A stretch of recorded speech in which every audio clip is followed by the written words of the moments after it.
ఒక వేటగాడి దగ్గర ఒక కుర్రవాడు పనిచేస్తూ ఉండేవాడు. క్షమించండి, ఒక కిరాణా షాప్ ఆయన దగ్గర ఒక పనివాడు పనిచేస్తూ ఉండేవాడు. ఆ కిరాణా షాప్లో పనిచేస్తున్న కుర్రవాడు పొరపాటున ఒక చిన్న అబద్ధం చెప్పాడు. ఎవరో వచ్చారు, సరుకులు కొనుక్కోవడానికి వచ్చారు, ఈ ఈ ఈ సరుకులు కావాలి అని అడిగితే, లేదా ఈ సోపు కావాలి అని అడిగితే, రేపు మార్నింగ్ కల్లా వచ్చేస్తుంది మేడం, రేపు మార్నింగ్ కల్లా వచ్చేస్తుంది, రేపు నేను మీకు అరేంజ్ చేసేస్తానని చెప్పి ఒక మాట అనేసాడు. ఎందుకంటే కిరాణా షాప్లో సాధారణంగా యజమాని కావచ్చు, అక్కడ పనిచేసే వాళ్ళు కావచ్చు, ఎవరైనా వచ్చి ఏదైనా అడిగినట్లయితే లేదు అనే మాట అనడానికి వీలు లేదు. అది కండిషన్. అది రే ఎవరైనా వచ్చి అడిగారనుకో, లేదు అని చెప్పకరా. ఏం చెప్పద్దు? లేదు అని చెప్పద్దురా అని చెప్పి ఒక నూరి పోస్తారు వెనకటికి. ఇలాగే ఎవరో వచ్చారు, వచ్చేదో అడిగారు. అక్కడున్నవాడు గబగబా అడిగితే అక్కడున్న కుర్రవాడు లేదు మేడం అన్నాడు.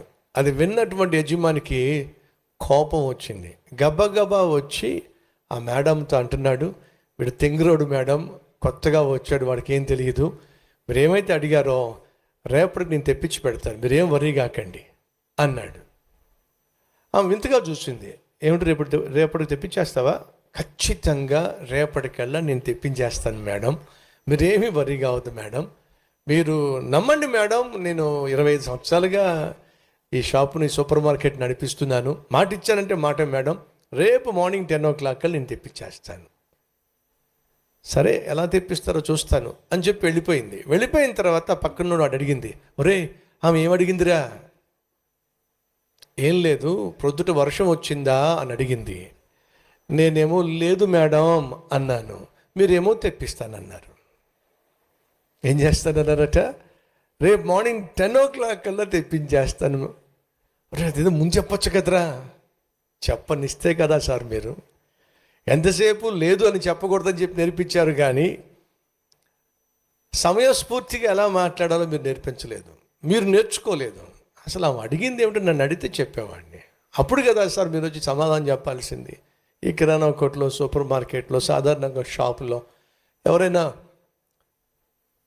కస్టమర్ వచ్చినట్లయితే సహజంగా లేదు అనే మాట వాడరు వాళ్ళు.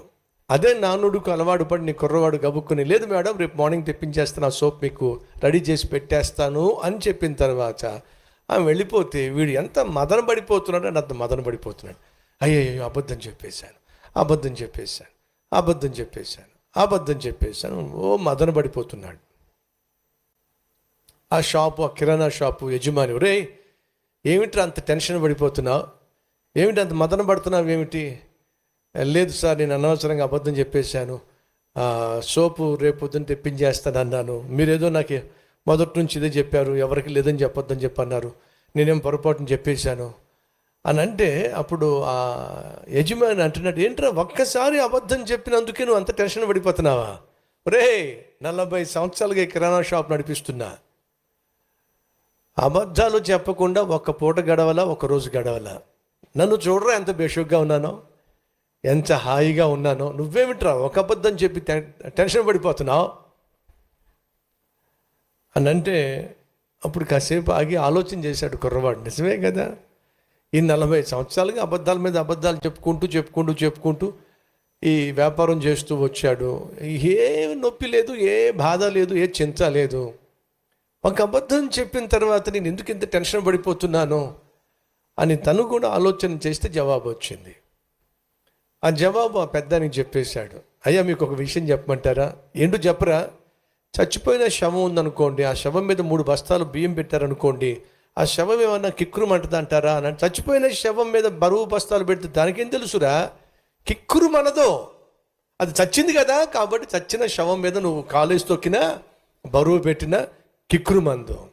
అందుకే సార్ మీరు కిక్కురు మనరు, మీరు ఎంత హాయిగా ఉన్నారో. ఏమిటా నీ అర్థం?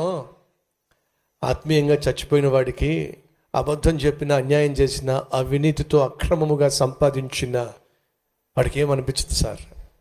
కానీ ప్రభువుని నమ్ముకున్నాను, నా మనస్సాక్షిని ఆయన బ్రతికించాడు, ఒక మంచి మనసు నాకు దయచేశాడు.